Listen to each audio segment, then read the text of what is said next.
Claire Walsh is a senior policy manager at JPAL Global. She is the head of JPAL's Government Partnership Initiative, a multi-million-dollar fund she helped design that supports over 20 partnerships with governments to institutionalize the use of evidence and policy in over 10 countries worldwide. Please welcome Claire Walsh.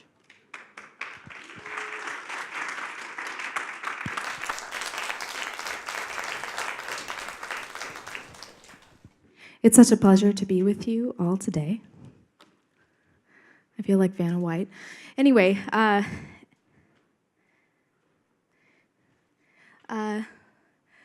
so my name is Claire Walsh. I'm from the Poverty Action Lab at MIT, and I'm just so pleased to be with you all today. I think I've never been to a conference where people are more open and eager to help one another, and it's been an inspiration to be part of this community. So today I'm here to talk to you about why at JPAL we're so excited about working with developing country governments to scale policies that are backed by rigorous evidence. And I think the really high leverage the effective altruism community has in helping developing country governments do what they're already trying to do, which is provide critical services for the poor much more effectively. So you're going to hear two perspectives on this topic today. Ophir and my talk look quite similar, and that's not an accident. So I'm going to focus more on why at JPAL we think it's important to partner with developing country governments, some examples of the impact our government partners have had as a result of using evidence from RCTs to scale up programs, and some factors that we think drove success, whereas Ophir is going to think more critically about the theoretical justifications for this type of work and some of the practical challenges and reasons why it may not be the best path to scale, and how individual EAs can get involved in this type of work if they like. So why are the returns to working with governments potentially huge? The first is that they spend a lot of money on a lot of really low-income people. So if you think over half of the people who live on less than $1.90 a day today live in middle-income countries where governments have vast social safety net programs and public health programs that are meant to reach the poorest of the poor. And if you take a look at this graph, it's just one illustration of this. It's public health spending in 2014 in India, Sub-Saharan Africa, and South Asia. And what you'll notice is that public spending is quite large, and between $20 and $40 billion in that year alone. Really disturbingly, out-of-pocket spending is also quite large on health. But if you look at external funding, foreign aid, I think the slice of the pie that EAs often think about working with or influencing, it's a much, much smaller portion of spending on health in general. So can we think about potentially working with governments to help them do what they're already trying to do, but do it much better? So we know that governments spend a lot of money. Do we know that there's room for improvement in how they spend it? So I think there is evidence of that. So in some cases, governments spend money on ineffective things. That, of course, is not unique to governments. NGOs, private sector, social entrepreneurs don't always base decisions on evidence. One example of something that governments tend to spend a lot of money on that doesn't really have evidence that it improves the outcome they're trying to change is that a lot of education spending is on inputs like additional classrooms, textbooks, dropping computers into the classroom without changing pedagogy, block grants to schools. And again, randomized control trials conducted in many countries around the world have shown that these actually don't have positive impacts on learning. And if you're interested in learning more about this, we have a cost-effectiveness analysis available on the JPAL website. So even if they do pick a good program, it's not uncommon for implementation or delivery to be suboptimal or to be poor. Let's just take two examples of some of the largest social safety net programs in middle-income countries that are meant to get benefits into the hands of really, really low-income people. First, let's look at the Mahatma Gandhi National Rural Employment Guarantee Scheme, quite a mouthful, MGNREGS. It's a workfare program for the poor where anyone who wants can get up to 100 days of paid work doing manual labor, and they can get wages from the government for it. It had 74 million beneficiaries in 2016, cost over $6 billion that year, and a recent household survey found that 20% of the money that was supposed to be going to poor families in terms of wages wasn't actually reaching them. And another example of a huge program in Indonesia that's supposed to provide subsidized rice for the poorest 25% of the population, that's over 65 million people. The program costs $2 billion a year, and before JPAL-affiliated professors started working with the government in 2012, eligible families were only receiving about 1/3 of their entitled subsidized rice, and the rest was lost to leakage or corruption. So these are some facts that illustrate that there could be room for improvement in terms of how governments are spending on anti-poverty programs. But you're probably asking yourself a very valid question, which is, even if the returns are potentially huge, given the political and institutional constraints that embedded in big bureaucracies in government, isn't there a much lower probability of success? And my first response is, yes, the challenges of working with governments are real, but as effective altruists, we would take these two cases equally. And if we are able to reach many more people with a lower chance of success, it may be the same in expected returns to reach a small number of people at a much higher level of certainty. But I don't want to undersell the challenges of working with governments. They're real.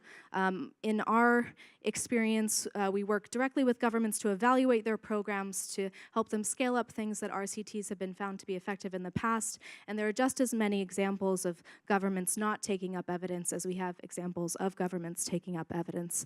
And that's for many reasons. Obviously, policymaking is not designed to select the option that does the good for the most people.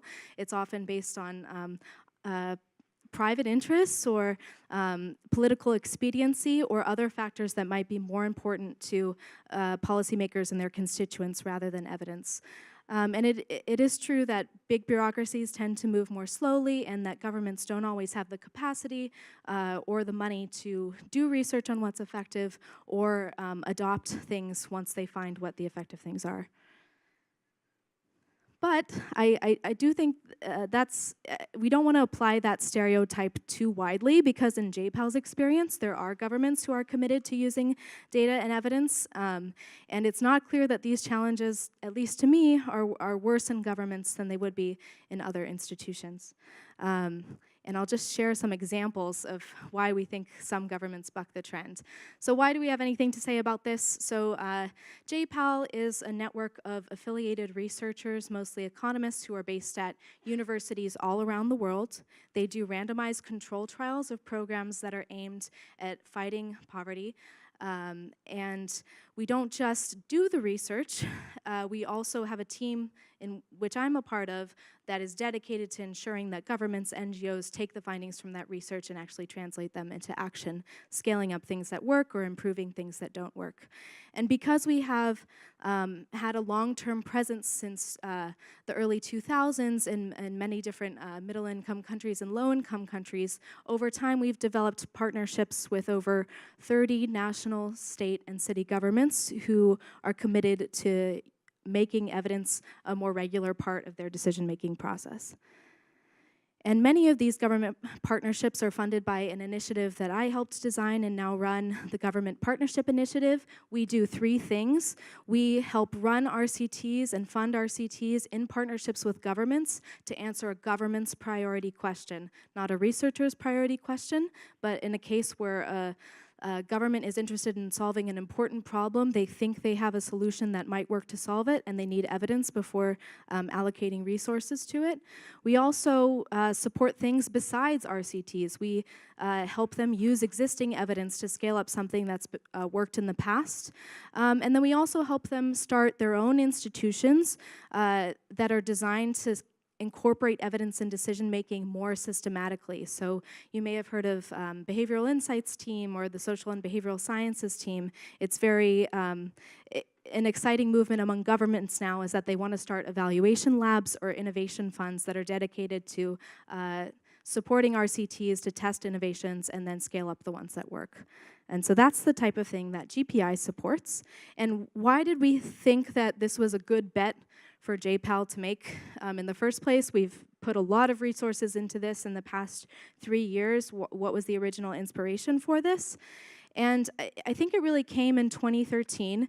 2013 was our 10th year of existence, and over those 10 years, to both track our own influence and then to track our influence for our donors, we count up the number of people who are reached by scale-ups of programs that were originally evaluated in an RCT conducted by JPAL-affiliated professors, and then scaled up by a partner NGO, government, etc.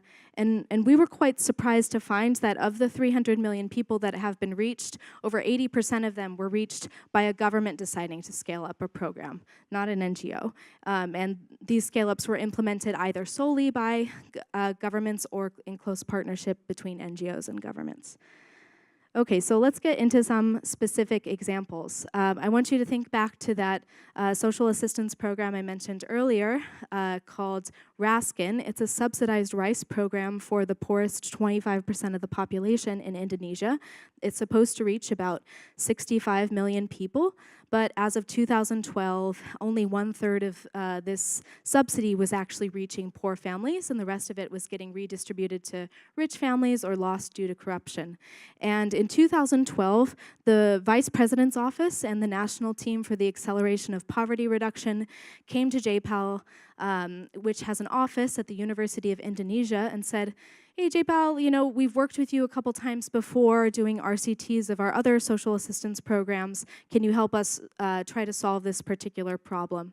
And what they wanted to test was whether giving eligible families identification cards that had the amount of subsidized rice that they were entitled to with the price that they were supposed to pay, and making sure that the local officials who were responsible for distributing the subsidized rice could only give it to families who had those ID cards, could that give poor families greater bargaining power to get their entitled subsidy? And so this was their solution, and they came to us saying, can you help produce rigorous evidence of whether this works or not, and can you do it in 8 months, because we need to know in time for the national budget discussion, which is happening at the end of this year. So we sprang into action, and because JPAL Southeast Asia had operated in Indonesia for 5 years prior to that, we were able to set up a study quite quickly, and we did a randomized trial of this ID card intervention in 500 villages in a representative sample across Indonesia. And what we found is that the ID card substantially increased the amount of subsidized rice that the poor families received by 26%. And one of the reasons why we were able to inform the subsequent policy decision is that we did a survey that we would not otherwise have done had it been just a study for academic purposes, but because we were trying to answer a government's priority question, we did a midline survey earlier than we usually would have to measure its impact in order to get the government the results in time to make this national budget decision. And because there was substantial evidence that it worked, they decided to scale up these ID cards to 65 million people the next year. And this was not just to access this social assistance program, but also to access the country's unconditional cash transfer program and conditional cash transfer program.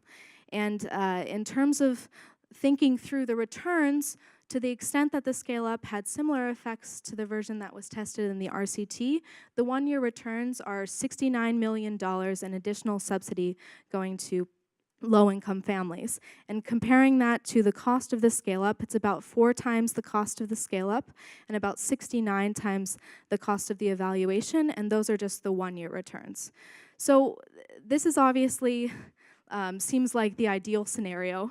This is not how it always happens, but I think 2 things that really helped make this a success was that, one, we had been working in close partnership with government bodies in Indonesia for a long period of time, and we were on the ground when this policy window arose. And 2, the Australian government, who had and continues to support our Southeast Asia office, made a research fund available for policy windows just like these. You don't know how to predict when these are going to come up, but an important decision maker says, I want to base something on evidence rather than just assumptions, and can you help me do it? They had made a pot of research funds available just for those such opportunities, and without that, we wouldn't have been able to inform this policy decision. So this next example is from India, and it's from MG and Regs, that national workfare program that I discussed earlier, where 74 million beneficiaries, but 20% of the funds is not reaching them. This is an example where we provided assistance that wasn't doing new research, was just helping them make use of research that already exists that hadn't been used. And this was from an RCT that JPAL-affiliated professors conducted with the government of Bihar in 2012, where this Indian Administrative Services official, Santosh Mathew, was posted. He thought that a lot of the leakage in the MG and Regs problem had to do with how the funds flowed from the central government to the local officials who were responsible for paying it in wages to the low-income people who participated. And the way it used to work was that it had to go through several layers of middlemen, creating opportunities for corruption at each step along the way, and it was available to local officials on an advance basis. So you would report, I had 100 employees that I needed to pay wages to, when in reality you could only have 80, and you could easily pocket the difference. So he came up with an innovation that would make the money available for this program only available on a reimbursement basis, meaning that the local officials needed to enter the information of all the people who had worked for the program, their names, their information, before they could get the funds transferred from the government. And so they did an RCT of this simple funds flow reform and found that it reduced program leakages by 24%, saving the government of Bihar $6 million. So despite it being wildly successful in saving the government a lot of money, the government of Bihar did not scale it up. They did not adopt it. It wasn't a priority for them at the time, and this evidence went unused for a while. Then Santosh Mathew, who happened to be a co-author on the study and was previously in the government of Bihar, happened to get transferred to a high-level position within the Ministry of Rural Development at the central level in India. And he got back in contact with JPAL and said, I want your help to try to build momentum at the national level to scale this up. I don't think we need to do more research. I just need you to help me hire someone who can put together the slide decks, put together the policy memos, put together the technical policy implementation plan so that I can go around to my colleagues who are also high in government and convince them that this is worth doing. And so this is a grant that GPI supported that was relatively inexpensive, about $70,000 for 2 years of technical assistance.